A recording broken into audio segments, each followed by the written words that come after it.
Assalamualaikum warahmatullahi wabarakatuh. Ketemu lagi dengan saya di channel Cibitex Indonesia. Kali ini kita kedatangan satu lagi STB untuk televisi digital dari brand Hinomaru. Dan untuk brand Hinomaru ini ada dua versi ya. Dan ini merupakan versinya itu adalah orange ya. Nah, kita melihatnya tuh di bagian pinggir-pinggirnya ini. Namun ada juga di mana versi yang kedua itu versinya adalah orange putih di bagian yang di depan ini ya. Kombinasi warna orange dan warna putih. Nah, tentunya untuk kedua STB ini sepertinya juga memiliki perbedaan-perbedaan tertentu. Jadi bisa dikatakan tidaklah sama. Pada kesempatan di video yang lain nanti akan kita coba review juga ya. Untuk Hinomaru dengan dusnya atau dengan boxnya seperti yang kita sebutkan tadi, yaitu orange dan putih. Yang sekarang ini yang kita review ini adalah seperti yang kita lihat saat sekarang ini. Ini harga di pasaran cukup terjangkau sih, di Rp160.000. Untuk link pembelian terbaik nanti akan kita sertakan di deskripsi video. Dan bisa saja sih harganya lebih murah daripada yang kita sebutkan ini.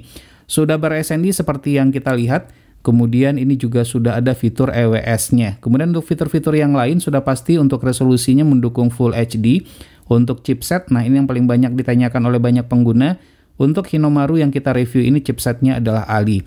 Baru mendukung untuk H264 saja, belum mendukung untuk HEVC H265. Sementara untuk fitur-fitur yang lain adalah standar, seperti kebanyakan pada STB yang kita temukan di pasaran. Baik, selanjutnya kita coba lihat ya kelengkapan apa saja yang kita dapatkan dalam paket penjualannya.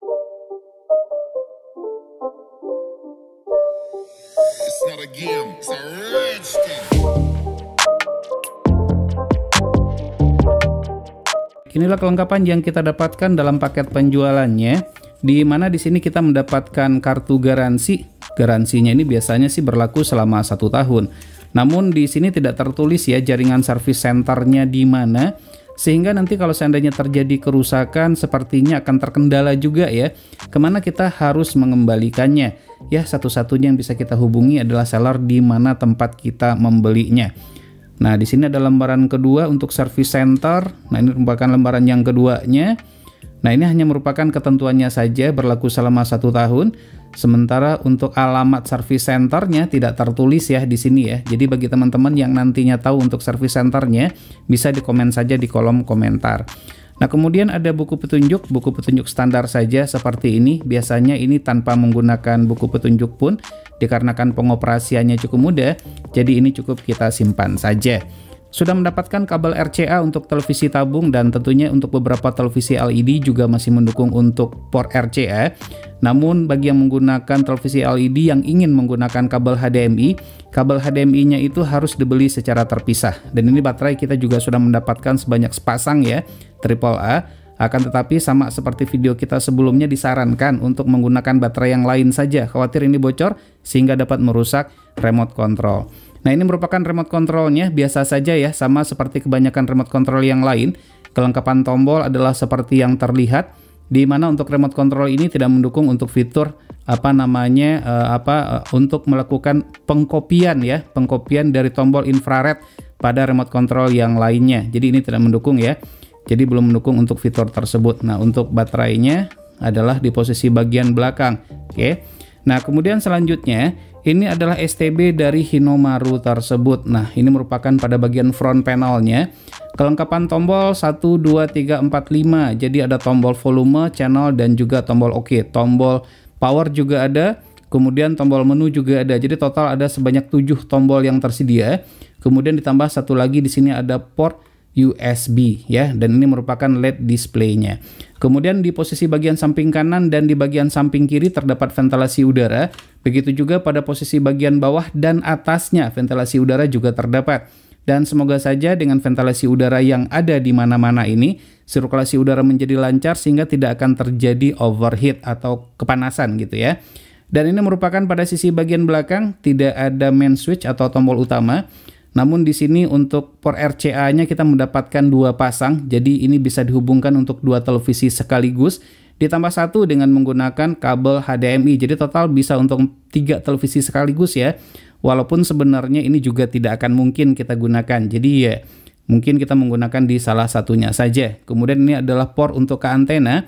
RF in dapat dihubungkan ke antena luar ataupun antena dalam, dan yang untuk yang loop ini apabila kita ingin memparalelkannya dengan STB yang lain. Jadi cukup satu antena saja untuk 2 buah STB.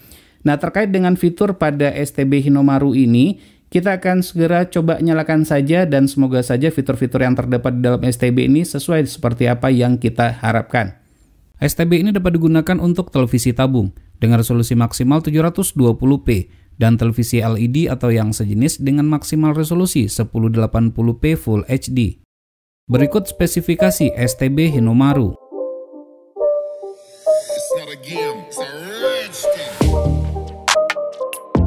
Ketersediaan port USB yang hanya satu saja membuat pengguna tidak dapat memasang USB WiFi dongle dan media penyimpanan seperti flash disk secara bersamaan. Beruntungnya STB ini mendukung USB hub, sehingga ketersediaan port USB dapat ditambahkan. LED display terlihat elegan, terletak di posisi berdekatan dengan port USB, dilengkapi dengan lampu indikator lock sinyal dan standby. Ventilasi udara didesain dengan sangat baik sekali, sehingga sirkulasi udara cukup lancar. Pada suhu ruangan 27,6 derajat Celcius, menyala selama kurang lebih 1 jam, suhu STB ini berada pada 46,9 derajat Celcius. Adem dan aman untuk dinyalakan dalam waktu yang lama. Namun untuk keawetan tetap disarankan menggunakan cooling pad atau kipas pendingin. Dilengkapi dengan fitur EWS, dapat dilihat dengan adanya submenu location code atau kode lokasi. Silakan masukkan kode pos sesuai lokasi masing-masing agar EWS dapat berfungsi dengan baik. Untuk beberapa lokasi, fitur ini sudah dapat diaktifkan. Proses booting cukup cepat, kurang dari 20 detik. Simple dan tetap eye-catching, enak dipandang mata. Punya PR nih Kak Iwan. Aku harus tulis berapa lembar dan aku harus kumpulin besok Kak Iwan.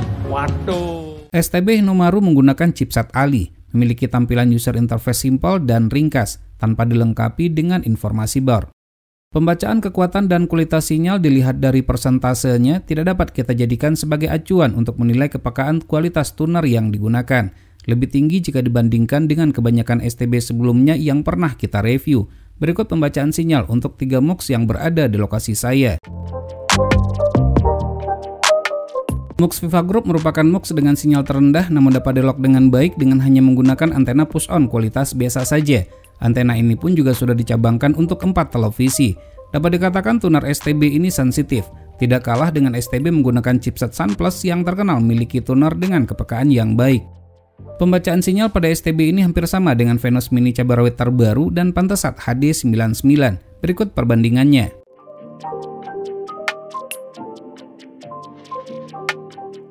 Berbeda dengan STB chipset Sunplus di mana audio terjadi over volume sehingga suara menjadi pecah. Pada STB ini aman, audio jernih di saat memutar video. Selain itu kualitas gambar pun STB dengan chipset Ali menurut kami lebih tajam. Perpindahan channel SD dan HD lancar, di mana terdapat black screen di saat perpindahan channel. Namun hal tersebut bukan berarti delay. Untuk sebagian STB untuk mode perpindahan ini terdapat pilihan mode black screen dan freeze.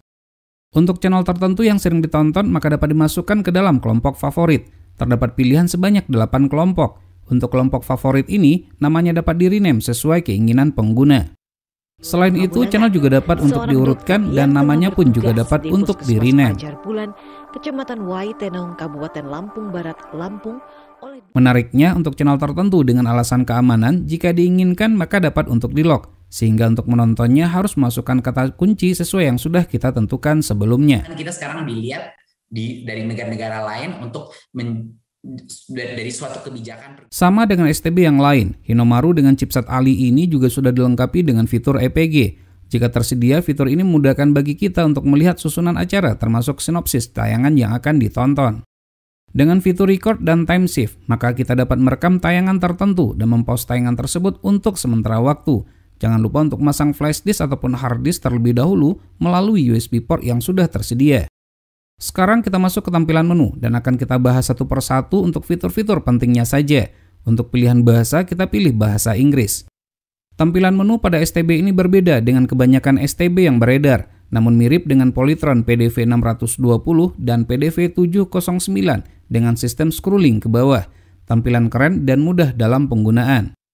Menu media player berfungsi untuk pengaturan sebagai media player, seperti untuk memutar video favorit yang tersimpan pada flash disk ataupun hard disk. Selain itu juga dapat melihat foto dan memutar musik. Kualitas video dan audio pada STB ini cukup baik, seperti yang terlihat.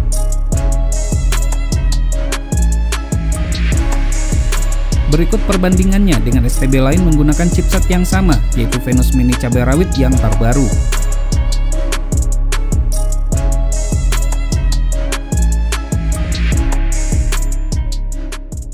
Menu Edit Channel berfungsi untuk melakukan edit channel. Terdapat pilihan TV Channel List, Radio Channel List, dan Delete All. Submenu TV Channel List berguna untuk melakukan manajemen channel, seperti untuk mengurutkan dan lain-lain. Lengkapnya silakan cek link video yang terdapat di pojok kanan atas. Pada pilihan Installation, pada submenu DVB-T Installation terdapat pilihan DVB-T Channel Scan, DVB-T Auto Scan, dan LCN. DVB-T Channel Scan merupakan pencarian saluran secara manual, dan DVB-T Auto Scan merupakan pencarian secara otomatis. Sementara LCN berfungsi untuk mengurutkan channel secara otomatis sesuai dengan urutan yang telah diberikan pada MUX. Sangat disayangkan sekali, STB ini tidak dilengkapi dengan opsi acu, yaitu untuk update channel secara otomatis.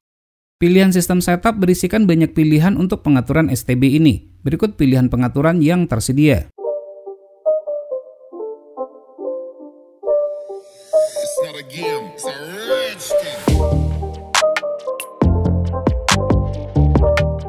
Submenu Language terdapat banyak dukungan bahasa dan tampilan menu termasuk bahasa Indonesia. Selain itu juga terdapat pengaturan untuk saluran audio dan teletext.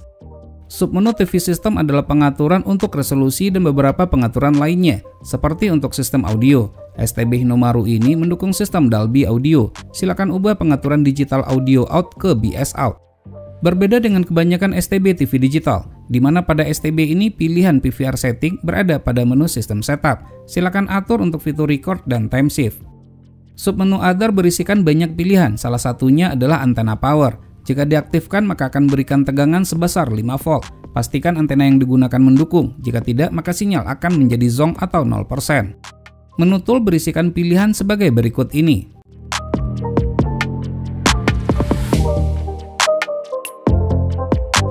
Bagi yang membutuhkan, berikut informasi software dan hardware pada STB Hinomaru yang kita review ini. Untuk mengembalikan ke setelan pabrik, maka dapat memilih factory setting. Hal ini perlu dilakukan terutama di saat selesai melakukan upgrade firmware. Hinomaru merupakan STB pertama yang pernah kita review, di mana untuk melakukan upgrade firmware sangat lengkap sekali. Untuk upgrade firmware dapat dilakukan melalui OTA, USB, dan network atau jaringan. Upgrade firmware perlu dilakukan agar STB berada dalam performa terbaiknya. Sebaiknya menggunakan UPS untuk menghindari listrik mati yang dapat mengakibatkan kerusakan. Submenu Network merupakan pengaturan untuk akses ke jaringan internet dengan pilihan menggunakan Ethernet, Wi-Fi, dan Wi-Fi Direct. Tidak mendukung USB tethering menggunakan kabel data smartphone. Untuk Wi-Fi dongle hanya mendukung chipset MT saja. Submenu Network Application berisikan banyak pilihan aplikasi streaming dan non-streaming seperti berikut ini.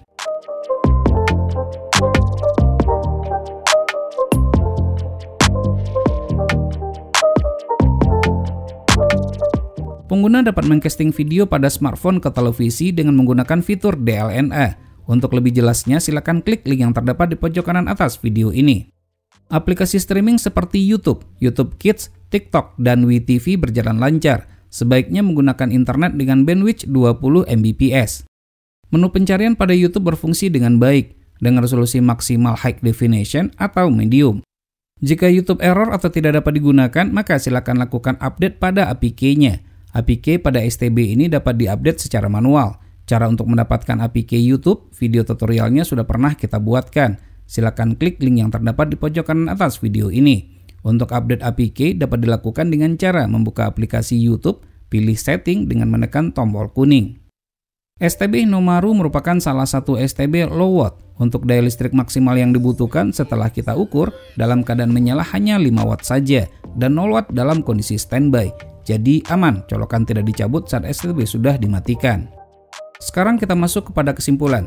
Dengan menggunakan casing metal atau besi, ventilasi udara banyak membuat suhu STB ini menjadi adem. Tuner sensitif, mendukung fitur DLNA dan berbagai macam aplikasi streaming seperti YouTube. Tidak mendukung DVB-to-IP atau Sub-to-IP.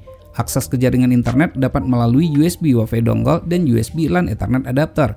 Dengan harga saat ini masih di atas 160-an ribu rupiah, dengan mempertimbangkan sisi kelebihan dan kekurangannya, masih banyak STB dengan fitur yang lebih baik, namun dengan harga yang lebih murah. Jadi sebaiknya pertimbangkan baik-baik sebelum meminang STB ini. Baik, demikianlah video review ini, semoga saja bermanfaat. Jika suka silahkan tekan tombol like, jika tidak silahkan berikan komentar yang membangun. Jangan lupa untuk terus mensupport channel ini cukup dengan cara subscribe, share ke media sosial masing-masing, dan tekan lonceng agar selalu mendapatkan notifikasi video terbaru. Terima kasih, sampai ketemu lagi di video berikutnya.